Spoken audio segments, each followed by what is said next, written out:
Malayshi xato qilib tiqish niyatida istalgan narsani uyushtirib berishadi. Nomida xalq xizmatchisi, amalda xalq xizmatkor qilib olgan. Rasul Kusherbayevni ba'zilar proyektdan deb o'ylashadi. Ular to'g'ri aytishyapti. Mendan loyiha proyekt yasashgan, ya'ni ularning manfaati yo'lida xizmat qilishim kerak edi. Shu boisdan ular ishonib menga mandat berishgan edi. Men ularning proyekti edim. Ketishingizga nima sabab bo'lgan? Mani so'zdan mahrum qilinganligim. Mani shu paytgacha olib kirib ketmasliklariga sabab bo'lib turgan narsa bu prezidentimiz irodasi. Agar o'lmasam, qamalmasam, shu memuar chiqadi. Bir kun ichida mendan yuz o'girib ketganlarni ko'rdim. Bunaqa otni kallasida yuring qattan sizda. Menga Pushkin Mirjahon man Rasul Kusherbayev maoshga qarama odam ekan dedi. hamma narsa manfaat ustida qurilgan. Men do'st dushmanni ajrata olmayman. 5-10 yil keyin kelajagingizni qanaqa tasavvur qilasiz? Agar Alloh menga umr bersa va men o'lmasam va qamalib ketmasam, men shu yo'lda harakat qilishni. Nega unaqa so'zni hadib shu savolni mana hozir o'zi ikkinchi marotaba ishlatyapsiz. Nega unaqa deyapsiz? Nega hadib shu so'zni ko'p ishlatasiz? Chunki mana shu qamash istagida bo'lgan kuchlar sayin ko'payib boryapti-da. Men uni ochiq aytaveraman. Bir narsadan qattiq ajablansak, rostdan deb qo'yamiz-ku. Bizning podkastimizga tashrif buyuradigan mehmonlarimiz faqat rostini aytishadi va to'g'risini gapirishga ular bilan kelishib olganmiz. Assalomu alaykum. Studiya mikrofonlari qarshisida jurnalist Behzodbek Abrorov va bugungi mehmonim, qarangki, ko'pchilik bilmaydi, hamkasbim Rasul Kusherbayev. Assalomu alaykum. Assalomu alaykum. Hamkasbim deyotganimning sababi deputat emasman, lekin ular jurnalistlar, to'g'rimi? Jurnalistika sohasi bo'yicha o'qiganman. Lekin hozir jurnalist emasman-da. Bir xillab o'qigan odam jurnalist deb o'ylaydi-da, u noto'g'ri. Professiya. Ya'ni inson ishlayotgan vaqtida jurnalist hisoblanadi, o'qiyotgan vaqtida yo diplomiga qarab emas. Rasul, sizni hali ham ayrimlar deputat deb o'ylashar ekan. Bo'lishi mumkin, shunaqa o'ylaydi hali ham. Qilayotgan ishlardan, ko'rsatilayotgan reelslardan, tanqidiy chiqishlardan. Balki shunaqa deb o'ylaydiganlar bor, endi kelib turadi. Hali ham shu ishxonaga keladigan juda ko'p murojaatchilarni yarmidan ko'pi shu deputatga kelgandek kelishadi hali ham. Ekologiya sohasiga doir bo'lmasa ham kelishadi shu. Endi shuncha ishonib kelibdi, men ham ularni shunchaki qaytarib olmaslikka harakat qilaman. Qo'limdan nimadir kelsa, shu eski kanallarim, tanishlarim bormi, boshqami imkoniyat doirasida yordam qilaman. Shu endi iloji yo'q, endi ular endi ishonib kelyapti boshqa. Ba'zilar shu ketganimdan xabari bo'lmaydi. Shu haligacha tarmoqda chiqib turganimga deputat o'ylab qoladi-da. Tok-shoularda, har xil ko'rsatuvlarda, hatto sahnalarda, intervyu berish jarayonida ko'pincha rasmiy munosabatlarni sizdan odamlar kutishadi va ba'zi birlar umuman ko'pchilik sizni yil odami, eng xalqparvar deputat nominatsiyalari g'olibi sifatida bilishadi. Endi keling, o'sha suhbatlardan farqli o'laroq bugungi podkastimizni ozgina bir shaxsiyatingiz, umumiy olganda bir hayolotingiz, kelajakdagi maqsadlaringiz haqida gaplashsak, dildan suhbat quradigan. Bo'ldi. O'zi aslida sizningcha Rasul Kusherbayev kim? Mamlakatda shu ongli a'zosi, shu jamiyatda ongli a'zosi, ya'ni soldat emas va qul emas, ozod tug'ilgan va o'lguncha ozod odam bo'lib yashab o'tishni istayotgan bitta odam xolos. Ya'ni nima deydi? Ozod deganda qanaqa? Fikran, xayolan, ong jihatdan mustaqil inson bo'lib yashashga intilishda, chunki inson jismonan erkin bo'lgani bilan lekin ruhan yoki tafakkur jihatidan qul bo'lsa, uni quldan bari farqi bo'lmaydi. Bu savolni bejiz berayotganim yo'q. Rasul Kusherbayevni ba'zilar proyektdan deb o'ylashar ekan. Eshitganmisiz shu narsani? Eshitganman. Eshitganmisiz? G'alati tuyulmaganmi sizga? Yo'q, ular to'g'ri aytishyapti. Qanaqa bo'ladi u? Misol uchun, men endi deputatlik vaqtida shu men saylovchilarimni proyekti bo'lganman. Ya'ni saylovchilarim mendan loyiha proyekt yasashgan, ya'ni ularning manfaati yo'lida xizmat qilishim kerak edi. Shu boisdan ular ishonib menga mandat berishgan edi. Men ularning proyekti edim. Shuning uchun nimaiki masala ba'zan hukumatni yo ba'zi bir idoralarning manfaatiga to'g'ri kelmasa ham saylovchilarning manfaati nuqtai nazaridan men ularni ustuvor bilar edim. Hatto partiyaviy qarash, o'zim a'zo bo'lgan partiyaning manfaatlariga to'g'ri kelmasa ham, meni saylovchilarimni manfaatiga to'g'ri kelganligi uchun ularni yoniga olib chiqardim va shuning uchun men o'sha davrda saylovchilarimning proyekti bo'lganman. Lekin kam sonli deputatlardan biri sifatida o'z xohishingiz bilan deputatlikdan ketgansiz. ketganman. Parlament hayotida menimcha boshqasini Bo'lmaganmi shunaqa holat boshqa? men bilmayman, eshitmaganman. Ketishingizga nima sabab bo'lgandi? Endi o'zi birinchi navbatda o'z ishimdan qoniqmaslik bosh sabab bo'lgan edi. Bu vaqt o'tgan sari yig'ilib keldi. Chunki men sezdimki, biz orqaga ketishni boshladik va saylovchilarni manfaatiga to'g'ri kelmasa, idoraviy manfaatlarga xizmat qiladigan qonunlarni ham qabul qilishni boshladik. Va buni yaqqol katta yirik ko'rinishlarini ko'rish boshladik. Va ayrim lobbi guruhlari shu parlamentni qo'li orqali o'zlariga imtiyoz olishni boshladi. Ya'ni bu yerda xalq manfaat ko'rmaydi, alohida guruhlar manfaat ko'radi.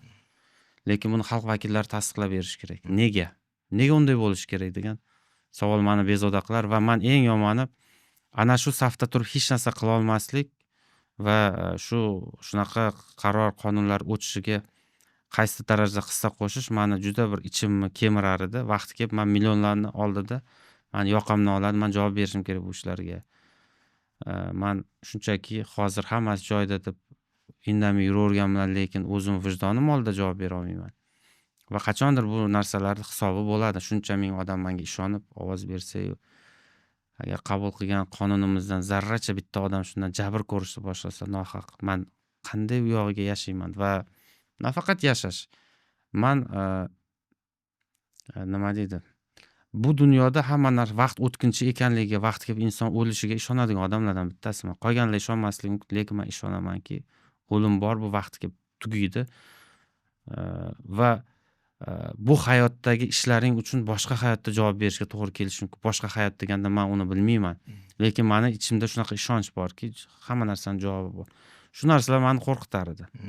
Men nima deb javob beraman va o'sha o'zimning nuqtai nazarimda boshqalar unday hisoblamas balki, lekin meni nuqtai nazarimda odamlarning zarariga qonunlar chiqarishdan boshlangan vaqtida men bildimki, bu yerda yo qanaqadir darajada muhitni o'zgartirib, odamlarning faqat foydasi yo'lida va alohida guruhlarning foydasiga emas, odamlarning foydasi yo'lida qonunlar chiqarishga o'tishimiz kerak, harakat qilishim kerak. Kuchim yetmasa, demak bu o'rin hozircha men ishlaydigan joy emas degan fikr bo'ldi.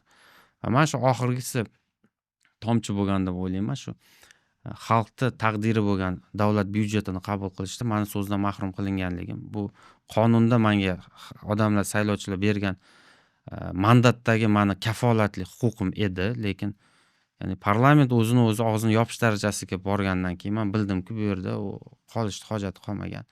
Qolib chiroyli ishlab yuraversam bo'ladi, lekin ko'proq vijdon oldida javob berishga to'g'ri keladigan ishlar qilishga to'g'ri kelar edi.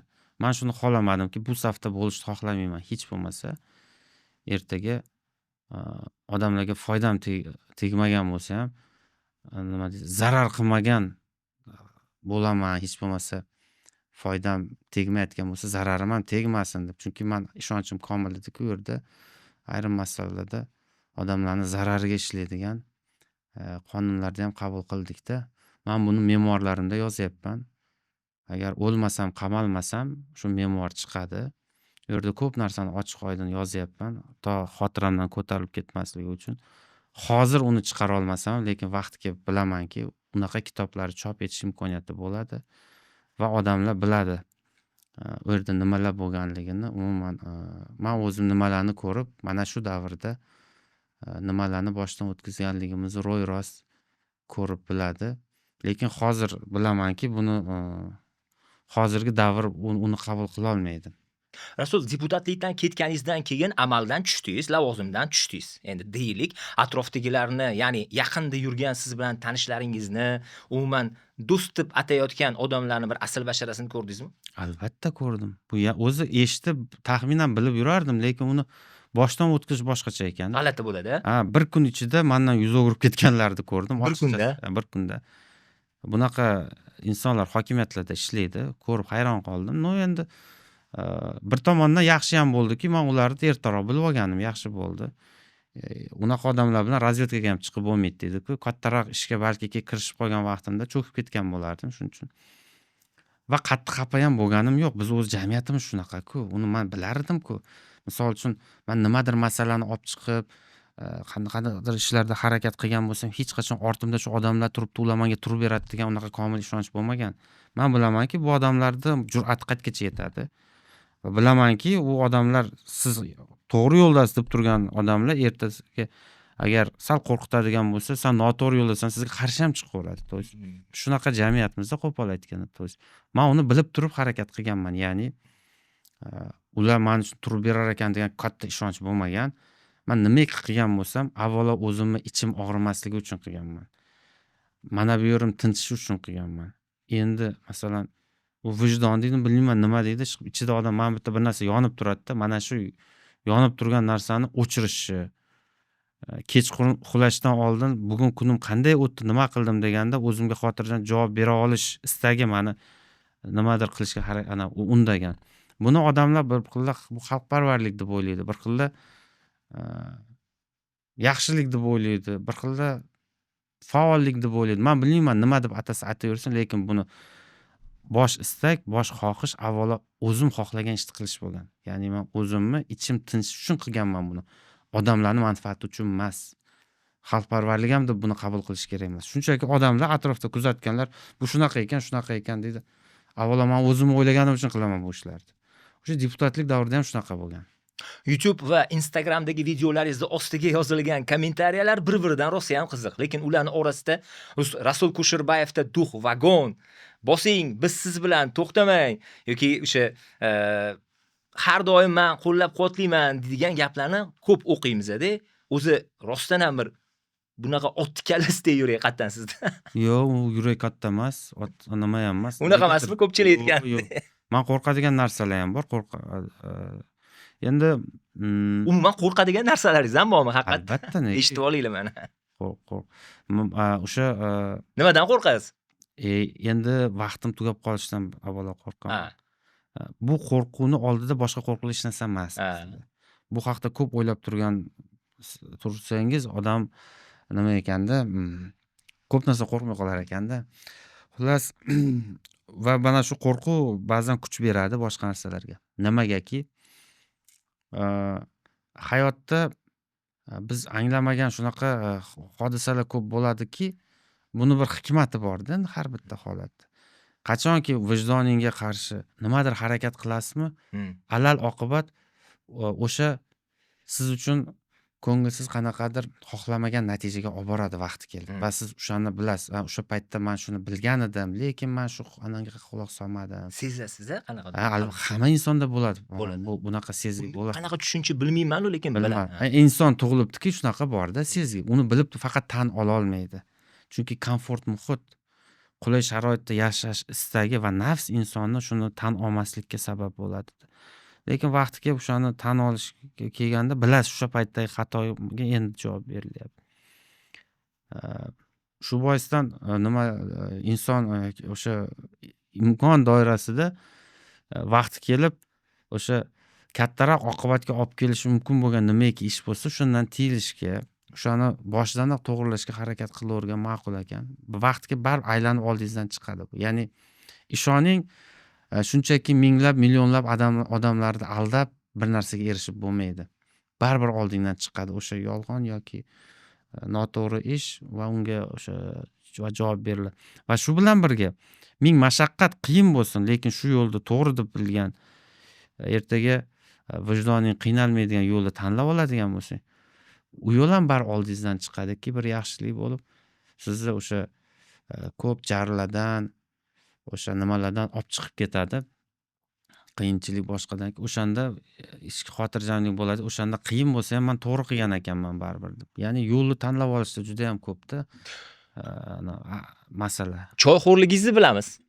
Yo'q, endi choyxo'r. Yaxshi ko'rasiz choyxo'rligingizni, lekin choyxonaga ham borib turasizmi ulfatlar bilan? Vaqt yetadimi? Yo'q, endi choyxonaga ko'p boravermayman. Yo'q, endi har zamon boraman. Ulfatlar bormi? Bor, endi ulfatmi, xullas nima deydi, fikrdosh, gaplashib turadigan.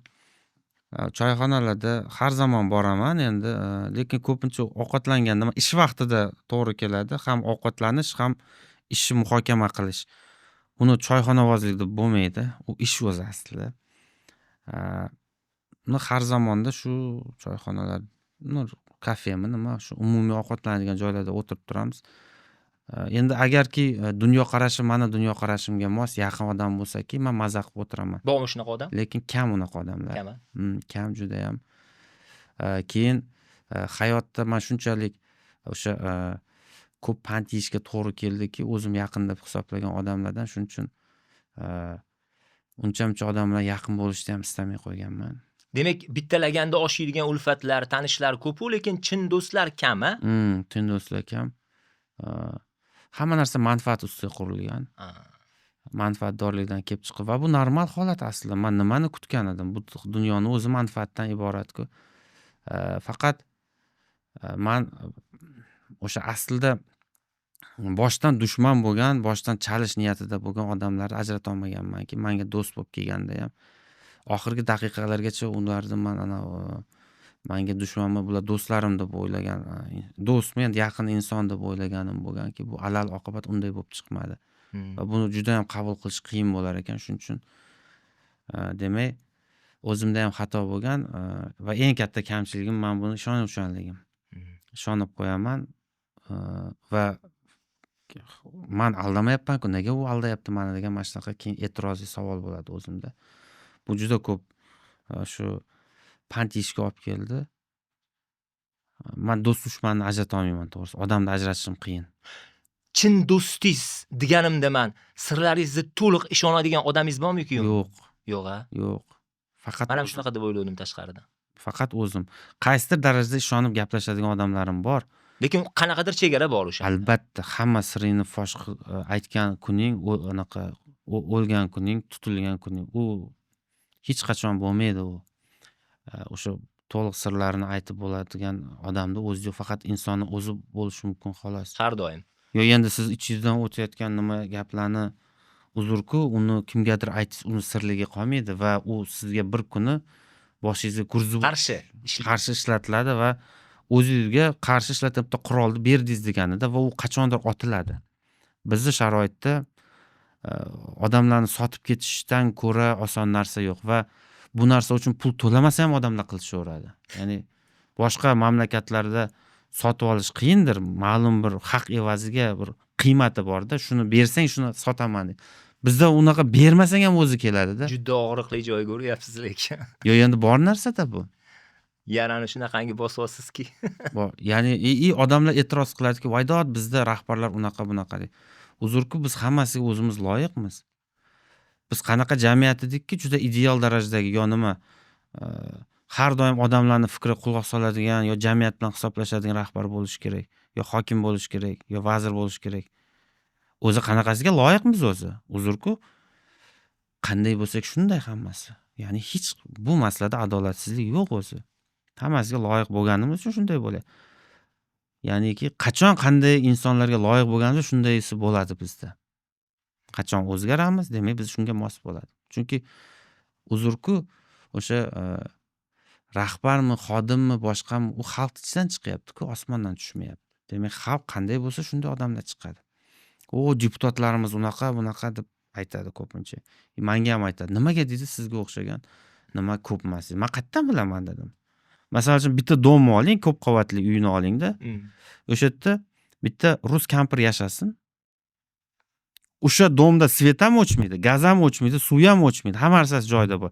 Shu bitta o'ris kampir quloq miyani yeb, huquqini talab qilib, boshqa qilib qildiradi o'ziga. Shuni bahonasida ves domda yaxshi bo'ladi. Noto'g'rimi? Noto'g'ri bo'lsa aytib qo'yinglar, mana kommentariya bor. Shu oddiy aytganda o'ris kampir, endi bu ana qo'shtirnochida aytyapman-da. Shunaqa domda yo'q bo'ladigan bo'lsa, shunaqa shu dom doimiy muammo. Ya'ni bitta odam, ikkita odam kurashadi, qolganlar semishga chaqib o'tiramiz-ku. Lekin undan foyda bo'lsa hamma bahramand bo'lish kerak, talab qilamiz. Lekin mas'uliyatni olib turib berish kerak bo'lgan joyda tomoshabinmiz. Eng yaxshisi tomosha qilib turish. Men juda hayron qolaman. Shunday jamiyat bo'lgandan keyin siz o'ylang, nega bizda deydi huquqini tanigan, talab qiladigan odamlar kam deydi. Baraka topkur. Jamiyatda o'zida shunaqa-ku, o'zi anaqa balans. Parlamentda nega kam deydi. Baraka topkur, jamiyatda ko'zgusi. Jamiyat 100 tadan 98 tasi befarq, ikkitasi befarq emas odam bo'lsa, demak parlamenting ham shunga o'xshaganda. Qayerdan oladi uni nusxasini? Gapingizdan bir Afoniya filmi esimga keldi. Shu joyida Afoniya ishdan bo'shab, xafa bo'lib o'tirgan paytda uni ustozi keladi. Santexnik oddiy. Shunaqangi bir qistirib ketgan joyi borki, aql bilan ishlatilgan. Bilasanmi, sen hozir nima qilib o'tiribsan? Men hammang meni haydading, men yomon odam ekanman, men dangasa ekanman, ishga loqatlik bilan munosabatda bo'lar ekanman deb boshqalarni ayblash bilan band bo'layotgan o'sha Afoniyaga ustoz aytadiki, jamiyatda bilasanmi eng yomon narsa nima? Yo'q, men bilmayman deydi. Loqatlik. Eng yomoni. Bu santexnikka gapirayotgan gapi. Nimani qolyapti? Rasul, hozir bir qiziq savol bermoqchi edim, lekin o'sha savoldan o'zim sal ozgina istihola qilib turibman. Do'stlaringiz, chin do'stlaringiz yo'qligini savoldan oldin bilardim. Taxmin qilgansiz. Taxmin bilardim degan. Yo'q, chin do'stlarim bor, lekin uni ya'ni sir ishonib topshiradigan narsa. Absolut hamma sirlarimni aytadigani yo'q-da, ma'lum bir darajada bor. Endi savolni qizig'ini aytaymi? Xo'p. Dushmanlaringiz ko'pmi degan savolni bermoqchi edim, istihola qilib turibdi. Nima deb o'ylaysiz? Ya, masalan, bir nechtasini o'zim bilaman aniq dushman. Ya'ni menda muammo bo'lsa, bo'rttirib yoki hali chalinmasimdan tezroq chalinishimni xohlaydigan, bundan kayf qiladigan, zavqlanadiganlar bor. Birozini bilaman. Endi bilmaydiganim ham ko'p menimcha. Endi masalan shu kecha kunduzda ham meni tarmoqlarimga juda ko'p hujum qilishyapti. Kecha shu narsani ko'rib qoldim. Hozir ham ertalabdan bir necha bor. Nima bo'lyapti? Tushunmadim. Shu meni akkauntlarimni buzib kirib, boshqaruvni qo'lga olmoqchi. Rasul Kusherbayev bo'lmoqchimi? Yo'q, meni auditoriyamdan mahrum qilmoqchi. Ya'ni qo'pol aytganda ovozimni o'chirmoqchi. Bu kimga kerak bo'lishi mumkin? Ilgari ham ko'p bo'lgan. Masalan, o'tgan yili Jennifer Lopez kelib ketgandan keyin bo'lgan edi. Bo'lganmi shunaqa narsa? Endi Jennifer Lopez kelishi menga qimmatga tushgan. Tovonini siz to'lagansiz. Shunaqa bo'lgan. Undan keyin ommaviy hujumlar boshlandi. Eng yomon odamman, aliment to'lamagan, bir balo ekan, boshqa balo battar. Shaxsiy hayotingizga aralashgan. Hamma yoqda endi aralashtirib, xullas shunaqa bo'lib ketdi. Shuning uchun bunaqa narsalarga ham normal qaraydigan bo'ldim. Hayotingiz davomida sinovlar rosa ko'p bo'lgan ekan. Bu narsani men boshqa podkastlaringizda, fikrlaringizdagi o'sha mulohazalar jarayonlarida ko'rdim. Endi universitetdagi отчисление birinchi bo'lib bo'lganmi shunaqa sinov, birinchi sinov? Men otamni yo'qotganimda men dovdirab qolganman. U qattiq menga sinov bo'lgan. Men kutmaganimda bir kun oldin yurib turgan odamni yo'qotgan. U payt talaba edim, shu yo'qotganimiz bir oy yo 2 oyda men bir oy 2 oy ham emas, katta bo'lib qolgansiz. Katta bo'lib qolganimni sezmay qolganman. Shunday mas'uliyat tushib qo'ydi. Uyda katta farzand edik. Shu men oylab ishona olmaganman bunga ancha vaqtgacha. Juda qattiq o'sha nima bo'lgan, zarba. Qolganlari keyin qolgan mana hayotiy narsalar hech narsa emas. Insonni yo'qotishdan ko'ra og'ir zarba yo'q aslida. Bolalikdan shunaqa kuyib pishdimisiz? Chunki mana bugun atrof muhit tabiatni asrash bo'yicha yonib gapiradigan bo'lsangiz-chi, ertasi kuni avtoterror bo'yicha tanqidiy fikr bildirasiz. Boshqa kuni ijtimoiy muammolar haqida reels tayyorlaysiz. Bu siz bitta odamga bir kichkinagina bir yurakka og'irlik qilmasin. Yo'q, endi qarang, Bekzodbek aka bitta narsa. Bir insonni normal odam yurganda kun bo'yi bezovta qiladigan qanchaki masala bo'lishi mumkin. Bir vaqt o'zida siz atrof muhit bezovta qilishi mumkin. Ikkinchi tomondan tadbirkorlarga berilayotgan zarbani ko'rib turibsiz. Uchinchisi huquqiy masalada uni ko'rib tushunib yashab yurganingizdan keyin uzr-ku, men ham hamma qatori insonman. Shuni aytaman-da. Ya'ni men faqatgina qanaqadir siz ham bizdan qolishingiz kerak hayotdan. Ekologiya bo'yicha gapirish kerak, ekologik muammogina uni bezovta qiladi deganim emas-da. Odamlarni nima bezovta qilsa, meni ham shu bezovta qiladi. Shuning uchun harakat qilaman. Endi bu muammolarni olib chiqayotganimiz, aytayotganimiz qanaqadir natijaga olib keladimi, yo'qmi? Shu haqida gap. Olib keladi natijaga va olib kelyapti ham. Faqat buni biz har doim aytmaymiz. Bilgan biladi. Xo'p. Olib kelmay qolib ketdi degan masala bo'lsa ham, biz bu yo'lda nima uchun buni ko'tardik degan so'ng. Bu ana chumoli bilan o'rmonda yong'in ketgandagi chumolning harakatiga o'xshash harakat xolos. Bir tomchi suvda olib ketayotgan chumoli o'sha o'rmondagi o'tni o'chira olmasa ham, lekin qaysi tomondaligini ko'rsatmoqchi bo'ldi xolos. va uni qo'lidan kelgan o'sha vaqtdagi shu edi xolos. Shu hech bo'lmasa shu, ya'ni biz o'sha vaqtda o'sha nimada o'zimiz qaysi tomonlarni ko'rsatishga harakat qilib va bizdagi bor imkoniyat shu edi xolos. Shuni qildik. Umuman shuni ham qilmay o'tirish mumkin edi. Yo, unda keyin odam o'zi bilan o'zi gaplashgandagi savol-javobda qiynaladi. Bu siz kuyunchaylik deb atayotgan narsa asli kuyunchaylik emas. Yana aytyapman. Men o'zimni menimcha o'ta darajada yaxshi ko'rsam kerak-da. Ya'ni xudbin demoqchimisiz? Ha, xudbinmi nima? Xudbin bo'ladi agar o'zini o'zi juda yaxshi ko'radigan bo'lsa. Balki shunaqa bo'lsa kerak. Endi tashqaridan kim qanday ataydi men bilmadim. Ya'ni meni ichimni mensi nimadir kemiryaptimi, nimadir bitta narsa adolatsizlik deymizmi, boshqa kemir. Men shunga befarq tura olmayman bo'ldi. Ya'ni o'zimni ichim tinchlanishi uchun qilaman men bu ishlarni. Siz uni kuyunchaylik deb o'ylayapsiz xolos. Men sizlar uni o'zim uchun qilyapman, tushunyapsizmi? O'zimni ichim og'rimasligi uchun. Avvalo o'zim uchun, keyin boshqalarga, xalqqa foyda bo'lishi uchun. Endi men o'zimni shu ichim og'rimasligi uchun nimadir harakat qilyapman, u xalqqa foyda olib kelyaptimi, zarar olib kelyaptimi? Unga endi men baho bera olmayman. Uni atrofdagilar baho beradi. Bo'ldi, shu. Nega bu narsani ta'kidlab aytayapman? Rasul Kusherbayev bir jamoat arbobi sifatida mana bugun kesilayotgan daraxtlarga qalqon bo'ladigan bo'lsa, ertasi kuni millionlik konsertda zalida paydo bo'lishi mumkin.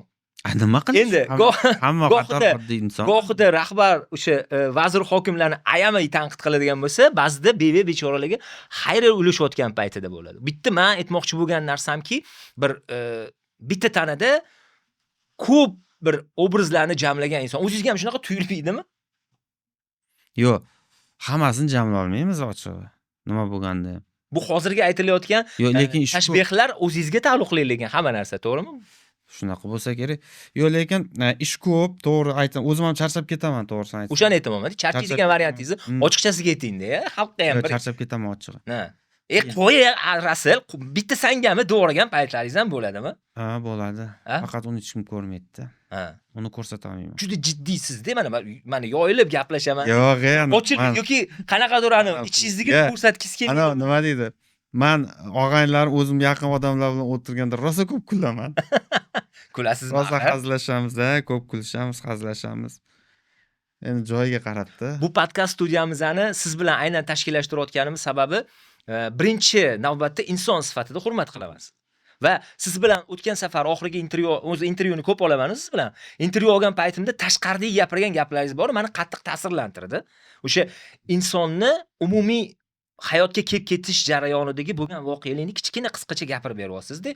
Rasul Kusherbayev faqat negativ yig'adigan inson emas, faqat tanqiddan iborat bo'lgan inson emas.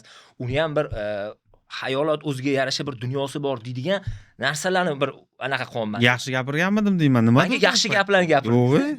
Yaxshi gaplar. Eslolmayapman lekin. O'shaning uchun aytmoqchi bo'lgani bir yoyilib, maza qilib, bir gaplasha oladigan gurunglarga ishtirok etadigan bo'lsak, chaqirsak bo'ladimi? Yo'q, nima, men misol uchun konsertlarda ham, komediya nimalarida ham men bo'lib chiqayotgan vaqtda dizaynmi, yo'q, qaysi jamoa edi? Bravo. Chiqqan paytingizda bravo. Bravoga chiqdingizmi? Ular kimni qaysi birini sahnasida ko'rindingiz-da? Bravo, ya'ni u yerda tortishuv ketadi. Partiyalar o'rtasida shu yerda kimdir men bo'lib chiqayotgan ekanda, menga ko'rsatishyapti, Rasul aka shunga nima deysiz? Endi umuman menga o'xshamaydi, umuman men qabul qila olmadim. Ana odam, yo'q, bu men emasman, men bunday yurmayman-ku. Bunaqa chiqmayman-ku dedim. Keyin aytdim, keldi, yaxshi o'zim chiqib qo'ya qolay dedim. Sizlarga shu kerakmi dedim. Yo'q, shu mumkinmi dedi. Nima qilibdi dedim. U payt deputat edim, Oliy Majlis. Hech narsa bo'lmadimi keyin? Keyin Oliy Majlis deputati shunaqa nimada chiqadim deb. Keyin men o'sha stereotip qoliplarni buzishni xohlayman-da. Ya'ni Oliy Majlis deputati ham hamma qatori inson. O'sha chiqishi mumkin boshqa. Yo'q, endi rahbarlarimiz, "Voy, sen nimaga chiqding unaqa boshqa" deb. Xullas, biznikilar rahbarlar sal amalga erishsa xalqdan uzilgan oliy irq deb o'zini o'ylab qoladi-da. Ular o'sha qizil daroshkada yurish kerak, ular o'tayotganda hamma voy deb turish kerak, mana qaltir-qultir qilib va ular qolganlarga past nazar bilan qarash kerak. Xullas, oddiy mamlaqa joylarda yurish kerak emas. Shunaqa o'zlariga shakllantirib olganda, o'zlaridan bir podshoh yasab. Men buni yomon ko'raman. Sen nima qilibdi? Sen ham insonsan-ku. Xo'p. Nega sen o'sha yumor nishoniga olinmasliging kerak. Kulgili bo'ladi. Xullas xalq kulib hazillashib shundan foydalanyaptimi?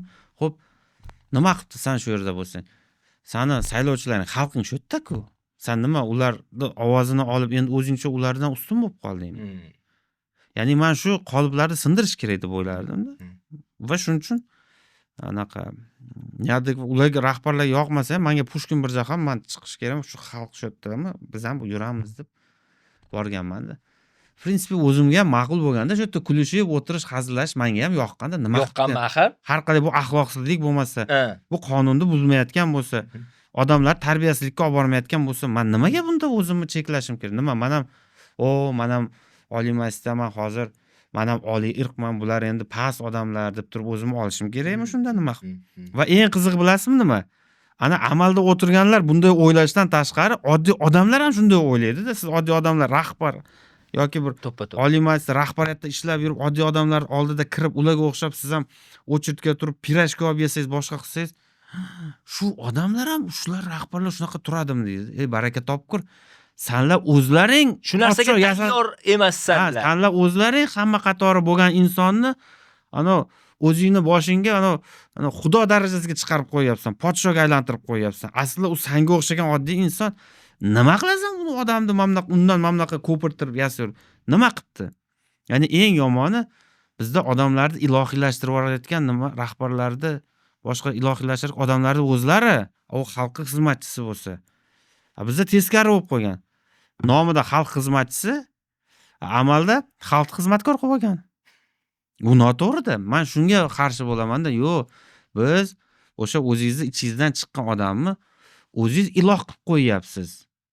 Unga sig'inadigan qilib. U noto'g'ri. Anavi odam ham vaqtga, men haqiqatdan buyuk ekanman deb o'ylashni boshlaydi. Tanqidni qilgan xatosini aytsangiz, o'sha qabul qila olmaydi ana rahbar odam bo'lsa, men xato qilmayman deb. Men o'shalarga qarshiman. Baraka topkur. U senga o'xshagan o'sha oddiy ovqat yeb, non yeb, bir kunda uxlaydigan odam senga o'sha faqatgina farqli tomoni unga qanaqadir davlat xizmat yuklayapti, xalq xizmat yuklayapti-ku, shuni bajaryapsan. Va bu ham ma'lum bir davrga shuning uchun oylik olyapti. Sen oddiy obodonlashtirish xodimi o'zingni vazifangni bajarib shu oylikni olayotgan bo'lsang, bu ham rahbar bo'lsa ham xuddi o'ziga yuklatilgan vazifasini qilyapti. Xo'p, nima uchun uni endi aqlli bo'lib qoldi deb hisoblaysanmi? Xo'p, u nima? Navbatga turish kerak emas. U ilohiy alohida imtiyozli kategoriya deb hisoblaysanmi? Yo uni tomog'idan oddiy ovqatlar o'tmaydi deb hisoblaysanmi? Yo'q. Xuddi o'sha. Buni nimada ko'rsa bo'ladi, bilasizmi nima? Hamma bir xilligini. O'sha boy ham, kambag'ali ham, eng qizig'i hammaga bir xilda vaqt o'tadi-da. Hammasi o'ladi va yerga kiradi-da, bir xil bo'lib. O'sha kambag'al ham boy. Mana aslida u iloh emas edi. U ham oddiy senga o'xshagan inson edi, lekin sen o'z davrida uni sun'iy ravishda ilohlashtirib qo'yding. Mana qayerda muammo. Biz o'zimiz ularni anaqa qilmaylik, ko'tar qilganimizdan keyin u o'sha ko'tar talab qilishni boshlaydi. Qachonlardir deputat Rasul Kusherbayevning eng katta orzularidan biri bu o'zbek millatining, vatandoshlarimizning xorijda qora ish bilan shug'ullanmasligini ta'minlash uchun xatti-harakat qilishidir. Orzungiz o'zgarmadimi? Yo'q, o'zgarmadi. Bu maqsadlarimdan biri meni. Agar Alloh menga umr bersa va men o'lmasam va qamalib ketmasam, men shu yo'lda harakat qilishdim. Nega unaqa so'zni hadib shu savolni mana hozir o'zi ikkinchi marotaba ishlatyapsiz? Nega unaqa deyapsiz? Nega hadib shu so'zni ko'p ishlatasiz? Chunki mana shu qamash istagida bo'lgan kuchlar kutsay ko'payib boryapti-da. Men uni ochiq aytaveraman. Malayshi xato qilay, tiqish niyatida. Zarraki xato bo'lsa, qanaqadir tortish mumkin bo'lgan bo'lsa, shunday tortib ketishga tayyor. Bunday fikrda, negativ ma'lumotlar qurshovida va xavfda yashash yuragi bir og'riqli emasmi? Ya'ni salomatligingizga ta'sir ko'rsatmaydimi bu? Yo'q, ko'rsatmaydi. Nima qilibdi? Ya'ni yaxshi uyqu normal uxlayman. Normal. Endi ko'rib yurganimni aytyapman-da, chunki bunaqa urinishlar juda ko'p bo'lganda, shantaj, har xil narsalar uyushtirilishidan bilamanki, mendan o'sha qizig'i o'sha tizimlarning ichida do'stlarimiz bilan birga dushmanlar ham ko'pda, yoqtirmaydi. va u qudratda o'tirgan juda ko'p. Maleyshi xato qilsangiz, undan ko'pirtirib, oyog'ingizdan tortib olib ketishga harakat qilishadi va men ishonchim komilki, mani shu paytgacha olib kirib ketmasliklariga sabab bo'lib turgan narsa bu prezidentimiz irodasi. Menga juda ko'p odam aytgan, kirib u kishidan roziligini olib seni yopishga harakat bo'lgan juda ham ko'p. U kishi qarshilik qilgan. Shuning uchun sen yuribsan deb uni ko'p aytadi menga. Qachonki u kishini ishontirsa, bu dushman, bu yomon odam deb turib, shu kuni bo'ldi. Men ham ketaman. Bugun insonni ichkariga olib kirib ketish uchun bir jinoyat qilish ham shart emas. Istalgan narsani uyushtirib berishadi. Muammo emas. Va bugun insonni jinoyat qilib tursa ham, uni jinoyat qilmadi deb olib chiqib ketish ham anaqa qiyin emas. Nimaga? Chunki qonunlar o'zini borligi bo'yicha ishlamayotgan shaxslarning xohishi, kayfiyatiga qarab ishlayotgan bir zamonda bunaqa ishlarni qilish qiyin emas. Va men shu real hayotda bo'lib turganligi uchun bu narsani aytayapman. Siz aytayapsizki, siz nimaga buni 2 marta qaytarib aytayapsiz? Ammo ko'rib turibman-ku, qonunlar shaxslarning xohish irodasiga qarab bog'lab qo'yilgan. Sudlarimiz mustaqil emas. Endi mustaqil sud qaror qabul qilaman deb bittasi harakat qilsa, uni buni aytganini qilmaydigan bo'lsa, sudyani o'zini har xil narsada ayblab tiqib yuborishyapti. O'zlarini ishdan olib tashyapti. Ya'ni sud ham mustaqil bo'lmagandan keyin, bog'lab qo'yilgandan keyin ayrim shaxslarning xohishiga ayting, nima insonni muhofaza qiladi-yu, inson nimadan panoh izlaydi? Qaniydi agar qonunlarga 100% ishonib, meni qonun himoya qiladi, zo'r boshqa deydigan bo'lsak, tarmoqda buncha odamlar e'tiroz qilib, adolat qani deb so'ramagan bo'lardi. Borib adolat uyidan shu yerdan so'ragan bo'lar. Nima qilar tarmoqqa chiqib? Unisi bunisi zo'rlik qilmagan bo'lardi. Odamlarni u yerda bu yerda o'lib qolishini normal qabul qilish darajasida bizdan so'rashyapsizlar. Unisi bunisi ba'zi organlar urib tep o'ldirib qo'ysa normal qabul qilaring buni deyapti. Qanday normal qabul qilasiz buni? Bu haqida gapirsangiz, jim o'tir, seni ham olib kirib ketishadi. Nimaga? Chunki real hayotda bo'lganda bunaqa olib kirib ketish boshqalar. O'sha qonunlar shu shaxslarning xohishiga qarab qolgan vaqtida bunaqa gapni men bir podkast davomida 10 marta ham aytishim mumkin va siz bunga hayron qolmang. Yana aytayapman. Meni ham o'sha muhofaza qilib turgan masalalar qaysi darajada ekanligini doim his qilganman, his qilib turibman. Va lekin men qiyin bo'lmasin. Mendagi ishonch aytadiki, sen baribir qiyin bo'lsa ham, boshqa bo'lsa ham qonunga suyanaver. O'sha zaif bo'lsa ham o'shanga suyangin. O'sha bari vaqti kelib bu yaxshilikka olib boradi degan unaqa komil ishonch bor-da. Chunki odamlar qonunlarga suyanmasa, u mamlakatda rivojlanish bo'lmaydi. Umuman u joyda faqat ko'zbo'yamachilik bo'lishi mumkin vaqtincha. Biz vaqtinchalik narsa bilan yashashni to'xtatish kerak. Biz barqaror o'zgarmas har qanday odam bo'lishdan qat'iy nazar o'sha qonunku boshqa hammaga teng qo'llanadigan o'sha jamiyat qurish yo'lida harakatni to'xtatmasligimiz kerak. O'shanda biz rivojlanamiz. O'shanda biz birovga qaram bo'lmaymiz.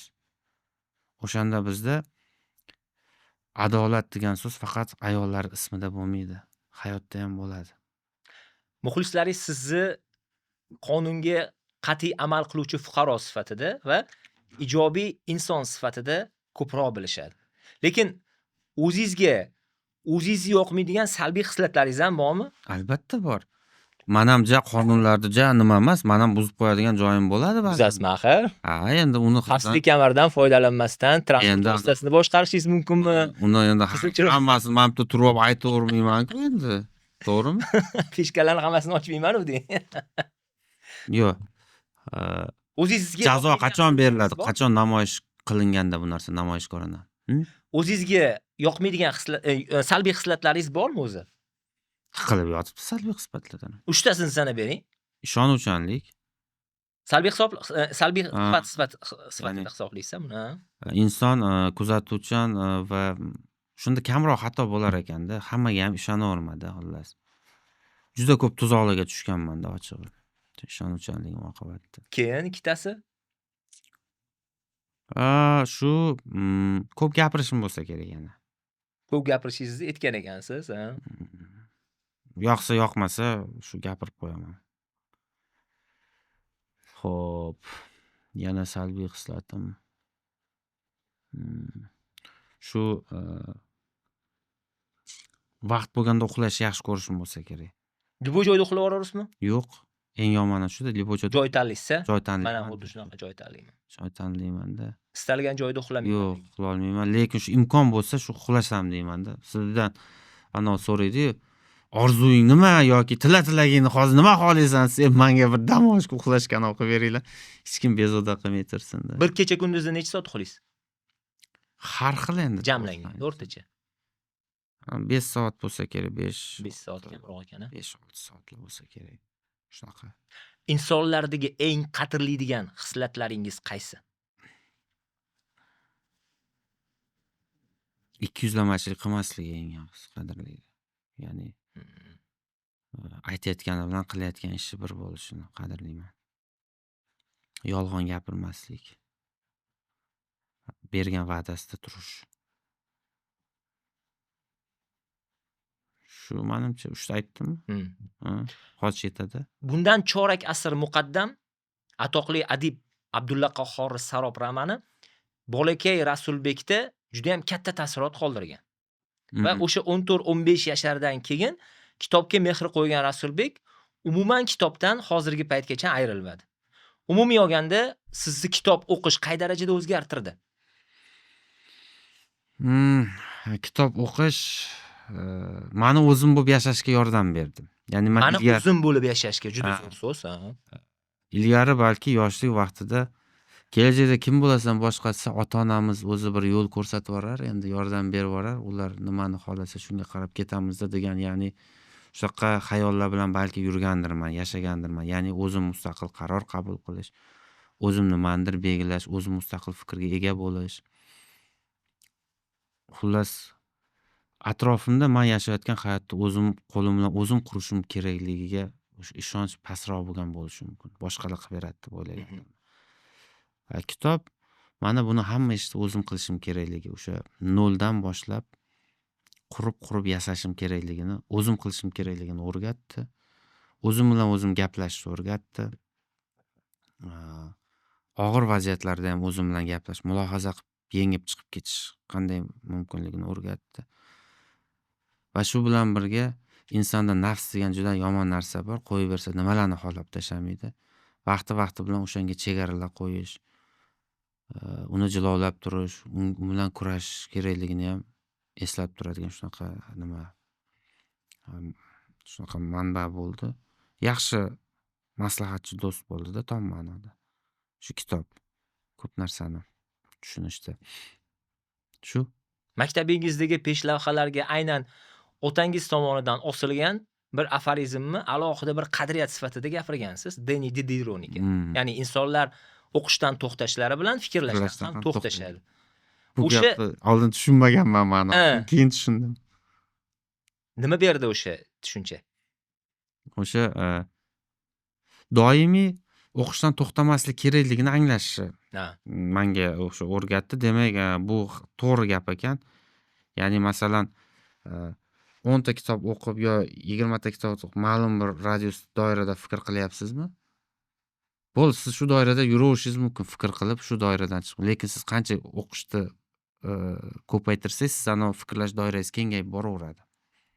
U hech qachon toraymaydi. U kengayadi. Ya'ni fikrlash doira kengayib boradi degani. Ya'ni to'xtab qolmaydi. To'xtab qolish, qotib qolish degani emas. Ma'lum bir doirada to'xtab qolish, shu doiradan u yoqqa chiqmaydi-da. Qancha ko'p o'qisangiz, siz ana doirani kengaytirib boraverasiz. Men har doim o'sha narsani akvariumga o'xshataman. Ichidagi baliq agar o'sha inson sifatida xizmat qiladigan bo'lsa, dunyoqarash o'sha akvariumga bog'liq bo'ladi. Qancha dunyoqarash keng bo'ladigan bo'lsa, baliq ham o'sha akvariumga nisbatan kattalashaveradi. U akvariumda okeanga ham aylantirish mumkin. Shunaqa. Qaniydi shunaqa bo'lsa? Keyin fikrlash lazzatini tushunib yetishga yordam beradi kitob. Aslida hayotda fikrlash lazzatdan ko'ra lazzatliroq narsalar kam bo'lsa kerak. Fikrlash lazzati va o'tayotgan vaqtdan qoniqib yashash lazzati, bu juda boshqacha hissiyotlar. Kitob bunga yordam beradi, buni tushunib yetishga. Insonni butun bir tabiatda boshqa mavjudotlardan farqli ravishda inson bo'lib dunyoga kelishida ham menimcha shuni anglash o'zi xususiyat bo'lishi kerak. Ya'ni qorinni to'yg'izish, uxlash, turish, yashash, sog'liqni tiklash, kasal bo'lib qolishga o'xshash narsalar boshqa mavjudotlarda ham borda, insondan tashqari. Endi maxluqot deb umumiy olsak. Va lekin fikrlash, o'tayotgan vaqtdan qoniqib yashash hissini tuyish faqat insonga berilgan. Uni lazzatlanish darajasiga olib chiqish, demak, har kimni o'zini shu hayot yo'lini tanlashi, harakat, mehnatiga bog'liqda endi. Inson shuni tushunib yetib anglabdimiki, demak, u inson sifatida haqiqatda yashab o'tyapti-da. Agar tushunib yetmay o'tayotgan bo'lsa vaqti, uzr, u boshqa maxluqotlar kabi yashab o'tayotgan bo'lishi mumkin. Kitob o'qish lazzatidan boshqa hayotda yana nimalardan lazzatlanasiz? Tabiatdan, aylanish, sayohat. Juda ko'p. Ovqatdan ham lazzatlanaman. Qirchillama 40 yoshga yetishingizga ozgina qoldi. Lekin sizni ko'pchilik tashqaridan qaraganda, kechirasiz, yoshingiz kattaroq sifatida baholashadi. Bunga nima sabab deb o'ylaysiz? Gap so'zlarim bo'lsa kerak-da. Dono fikrlar. Balki shunaqa bo'lsa kerak. Bu aqlli gapni bu yoshda gapirib bo'lmaydi deb o'ylasa kerak-da. Balki shundandir. Yoki bo'lmasa haqiqatda tashqi ko'rinishimdan qarib ketgandirman. Tengdoshlaringiz, sinfdoshlaringiz bilan gaplashgan paytda agar baribir fikr jihatdan tafovut bo'lishi kerak-ku, o'ylash, fikrlash va fahmlash jihatidan. Zerikarlikdek tuyulmaydimi? Bo'ladi bunaqa. Bo'ladi. Ba'zan urushib qolamiz. Sizni tushunishmagani uchun yoki siz ularni tushunmagan. Tushunmaymiz ko'p bir-birimizni. Bo'lib turadi bunaqa. O'tirib o'zi uchrashib turasiz. Uchrashib turamiz. Sinfdoshlarim, og'aynilarim bor. To'g'risi hozir kamayib qoldi men o'zimda. Chunki ba'zi masalalarda haqiqatdan men boshqacha o'ylashni boshlayapman va u yerda ko'p o'tirsam men ularni xafa qilib qo'yishim mumkin. Shuning uchun biroz o'tiramiz, gaplashamiz va ma'lum bir ma'noga kelganda to'xtatamiz. Bahona qilib ketaman o'zim. Mani ishim bor, to'g'ri tushuninglar, u yoq bu yoq qilib. U yog'iga yana davomli o'tiraman deydigan bo'lsam, uni yakuni men qattiq gapirib qo'yishim mumkin qaysidir biriga. Ba'zi bir harakatlar menga boshqacha tuyuladi endi. Ular uchun normal holat bo'lishi mumkin. Shuning uchun baribir do'stlik muhitini saqlab qolish kerak. Har qanaqa vaziyatda ham. Shuning uchun shunaqa bo'lib turadi. 5-10 yil keyin kelajagingizni qanaqa tasavvur qilasiz? Menimcha boyib ketgan, juda ham bir qudratli odam bo'lsam kerak. Shunaqa tasavvur qilasizmi? Hazillashdim. Yo'q, to'g'risi 5-10 yildan keyin o'zimni bilmadim. Men lekin xohishim shuki, menga o'sha 5-10 yildan keyin bo'lsa ham, agar o'sha tirik bo'lsak, menga ichki xotirjamlik olib keladigan ish bilan shug'ullanayotgan bo'lishni xohlardim. Qilayotgan ishimdan qoniqib, o'tayotgan vaqtimdan qoniqib yashash hissini beradigan ishlar qilayotgan bo'lay-da ish qilib deb xohlayman. Tirik bo'lsak degan so'zni iborani qo'shib ketdingiz-ku hozir. Har doim bir uchrashgan paytingizda yaqinlaringiz aytishadiki, o'lmasak ko'rishamiz deb oxir suhbatni yakunlaysiz. Nima, undan yaxshiroq bir ibora yo'qmi? Bu yaxshi gap-ku. Bu to'g'ri gap-ku. Ertalab turmasamchi? Endi nima bo'ladi u yog'iga? O'limga har doim tayyormisiz? Endi iloji yo'q, tayyor bo'lishga harakat qilishimiz kerak. Qo'rqaman bundan to'g'ri. Eng qattiq qo'rqadiganim shu o'zi. O'zi qo'rqasanmi deyshadi. Shundan qo'rqaman. Bu dahshat bundan qo'rqish. Dahshat to'g'risi. Realni qo'rqaman. Qo'rqqanim uchun shu ko'p boshqa muammolar orttirib olaman. Qo'rqqanim uchun kimnidir qattiq chiqishlar qilib qo'yishga to'g'ri keladi. Qo'rqqanim uchun ba'zi narsalar tashabbus qilib olib chiqamiz, boshqa bu risk, buni orqasida katta kuchlar turibdi desa ham nimaga? Qo'rqaman-da, ertaga o'lib qolishim mumkin degan. O'shanda ko'rib bilib turib hech bo'lmasa nima harakat qildim degan savol bo'ladi-da. Yo'q, men shu qo'rqib chetda tomosha qildim. Lekin uni noto'g'riligini bilardim, lekin tomosha qilib turdim. Hech narsa qilmay deymanmi? Yo'q, qo'limdan kelgani shu bo'ldi o'sha paytda deymanmi? Boyagi chumolni gapida shu eng katta qo'rquv shu menda to'g'risi. Bu qo'rquvni oldidagi kattakonlarni, mafiyalarni bosimi-yu, unisi bunisi hech narsa emas. Bu chipuxa bo'lib qoladi uni oldida. Oddiy aytganda, Kseniya Sobchak yaqinda Malaxov bilan suhbatlashyapti. Xuddi siz bilan men gaplashayotgandek. Kseniya Sobchakni bilasiz. Ular ham ikkalovi televidushchi. Bir ikkinchisiga savol beryapti. Ya'ni Malaxovga savol beryapti. Kseniya ORT tarixida eng katta pulli, ya'ni gonorarni san olamiding? o'ylab turibdi Malaxov. 50 ming dollarcha olardim oyiga. 50 ming dollar katta pul. Push говорятda boshlovchisi. Menga qara, sen undan ham ko'proq oladigan odamni bilarmiding? Sapchak savol beryapti. Malaxov javob beryapti. O'ylab turib, mendan ham katta oladiganlar bor edi. Hali javobni hozirlamasdan turib Sapchak aytayapti. Bu Ivan Urgentmidi? Ya'ni bilasiz kimligini? Вечерний Urgentda. Вечерний Urgent. Yo'q. Undan ham kattaroq oladigan bor edi. Kim edi desa Pozner deyapti. Pozner har dushanba kuni kechki payt Pozner degan ko'rsatuvni olib boradi va atoqli davlat arboblari, sportchilar, uni studiyasiga kimlar kelmagan, haqiqatdan ham juda ham katta bir daholarni olib chiqqan. Va ular har xil fikrda, har xil yo'nalishda, har xil yoshda bo'lgan, oxirida bitta savol berardi. Pozner hammaga, kelgan har bitta suhbatdoshiga. Vaqt soatingiz yetib, qazoyi qadaringiz yetib kelgandan keyin Parvardigorni oldiga borganda nima deysiz? O'sha savolni men sizga bermoqchiman. Faqat biz rahmatiga umid qilamiz xolos. Biz mukammal odam bo'lolmaymiz, bo'lolmaganmiz ham, bo'lish ilojisi ham yo'q. Juda ham ko'p xatolarimiz bor. Biz bilgan, bilmagan. To'g'risi. Shuning uchun biz faqat rahmatiga umid qila olamiz xolos u yerda. Ya'ni shunaqangi ko'p kamchiliklar bilan ko'p noto'g'ri ishlar qilgan bandanga rahmat bera olasanmi, yo'qmi degan narsani so'raymiz xolos. Menda shu boshqa unaqa nima yo'q to'g'risi. Shu xayolga ham shu keladi to'g'risi. Faqat umid xolos rahmatiga. Chunki shu kecha kunduzda ham o'zim nima xatolar qilayotganligimni, boshqasini ko'rib bilib turaman. Qayerda o'sha zaiflik qilayotganligim nima ko'rib bilib turaman. Hozir o'zida meni ba'zi savollar qiynashni boshlaydi. Keyin bilmayman nima bo'ladi. Shuning uchun shu o'zingiz bilan ko'p gaplashasiz. Endi shunday bo'lsa kerak. Shunaqa bo'ladi, o'zim bilan ko'p gaplashaman. Shu keyin yolg'iz qolishni xohlayman o'zim. Men bir vaqt o'zida bu yolg'izlik katta fojia deb aytishadiki, men uchun yolg'iz qolish, o'zim qolish bu kuch energiya yig'ib olish manbai. Men o'zim sal yig'ib olaman, energiya to'plab olaman, lekin buni tushuntirish qiyin odamlarga. Shunaqa bo'ladi. Buning orqasidan janjallar bo'lib qoladi ba'zan. Shunchaki yolg'iz qolishni xohlaydi odam ba'zan, o'sha qayta kuch olib olish, perezagruska bo'lish uchun. Shu bo'lmasa nima bo'lib qoladi? U yolg'izlik qancha davom etishi mumkin? Faoliyatingizda, hayotingiz davomida, masalan, haftami, oymi? Yo'q, uni bilib bo'lmaydi. Har xil bo'ladi. Bir kun bo'lsa ham o'zingiz his qila olasiz. Ba'zan haftalar, ba'zan oylab vaqt ketadi. Uni tushunmaysiz odam. Ba'zan o'sha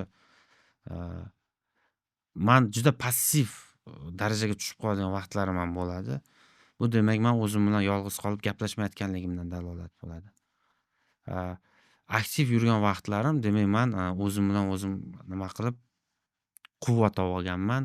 O'zimni oldimda o'sha rejani hamma narsani joyiga qo'yib olib ketayotgan vaqtim bo'ladi. Shuning uchun passivlashgan vaqtda, demak, menga yolg'izlik bermayotgan, odamlar tinch qo'ymayotgan vaqt bo'ladi bu. Zaiflashib qoladi odam. Vaqt bilan buni qiyin to'g'risi aytish. Ba'zan bir kunda ham odam o'zini perezagruska qilib oladi. Ba'zan haftalab, oylab ham ketib qoladi. Ba'zan oylab o'zimni tiklolmay qolaman, anaqa. Kuch ola olmay qolaman. Endi inson tabiati shunaqa ekan. Balki boshqalar mendan ko'ra mukammalroqdir, lekin men to'g'risi mana shunaqa juda ko'p kamchiliklar bilan yashayotgan odamman to'g'risi. Kelajagingizni 5-10 yildan keyin qanday tasavvur qilasiz deb bergan savolimga siz kulib, boy bo'lib ketsam kerak deb kuldingizda, yo'q, hazillashdim dedingiz. Lekin ba'zi bir obunachilaringizni fikriga ko'ra, bunday odam dangal gapirishiga, tanqidlarni o'ylamasdan gapirishiga, anta bir 40-50 gektar yerli bir dehqonchilik qilib qo'ygan, chorvadorlik bilan shug'ullangan, yaxshi bir daromad topadigan odam bo'lish kerak degan fikrlar ham yo'q emas ekan. Endi hozir men rasmiy daromad manbaim bu meni rasmiy ish haqim. Ish haqi. Ish haqim, misol uchun ishxonada anaqa oylik olaman. Hozir qayerda ishlayapsiz o'zi? Men ekologiya qo'mitasi raisining maslahatchisiman rasman. Endi hozir yangi o'sha loyiha, yangi yo'nalishlar qilmoqchiman. Shu jumladan kelgusida imkon qilsam vaqt soati bilan advokatlik faoliyati bilan shug'ullanmoqchiman. Chunki ham yuridik yo'nalishda ham o'qiganman. Bu tabiatimga ham yaqinroq bu ish. Vaqti kelib shu ishni qilmoqchiman.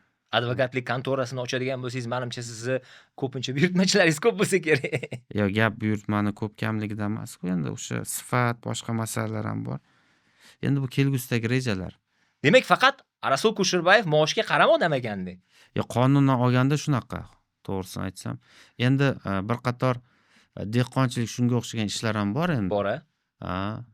Chunki Instagram profilimni bilasiz, men bloger va san'atkorlarning asosan narx-navosiga to'xtalib o'taman.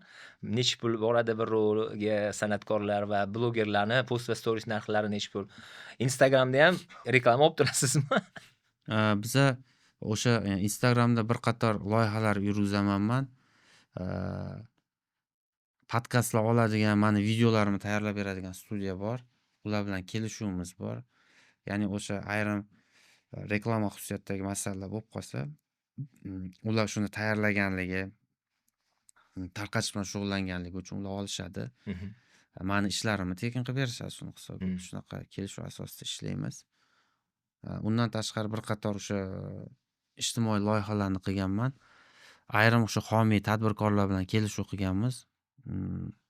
Inson degan bitta loyiha boshlaganman, hozir ketyapti.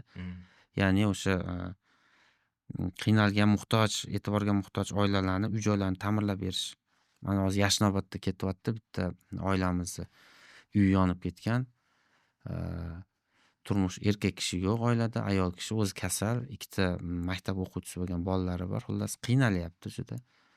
O'shani misol homiylarni jalb qilib tiklab beryapmiz. Hozir yakuniy bosqichga yetib qoldi nasib qilsa. Va mana shunaqa ishlarda shu chiqib qoladigan tadbirkor homiylardan foydalanamiz, to'g'risi. Savolni shu narsaga olib kelayotgan edim, aynan xayriya faoliyatingiz haqida. Bu sizda albatta yangilik emas. Bu bo'lib turgan holatlardan bittasi. Kimdir ko'rib, bu narsani kimdir ko'rmagan holatlari ham bo'lishi mumkin va bu tabiiy.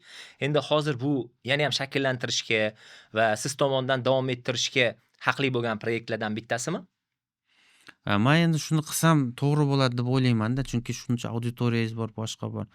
Uni faqat o'zingizga shaxsiy daromad olib keladigan manba sifatida ham foydalanishingiz mumkin. Auditoriyangizni fikrini, dunyoqarashini o'zgartirish, to'g'ri ma'noda bilimlarni boyitishga ham sarflashingiz mumkin va shu bilan birga sizda imkoniyat borki, auditoriyangiz ichida ma'lum bir qism siz o'sha ijtimoiy loyihalar boshlasangiz, uni qo'llab-quvvatlashga tayyor. Bundan odamlarga manfaat kelsa, nega undan foydalanmaslik kerak? O'ylaymanki, inson bu auditoriyani oldida ham ertaga javobgarlik, mas'uliyat hissi bor. Sen bu auditoriyani nima maqsadda foydalanding, nima maqsadda ishlatding degan. O'sha savollar bo'lganda sal ichi og'rimay javob beradigan variantlar ham qilib qo'yish kerak deb o'ylayman-da. Shulardan bittasi shu yo'lda ham buni ishlatadigan xohish bor. Haligi Pozner savoliga javob bo'lyapti qaysidir ma'noda. Balki shunaqadir.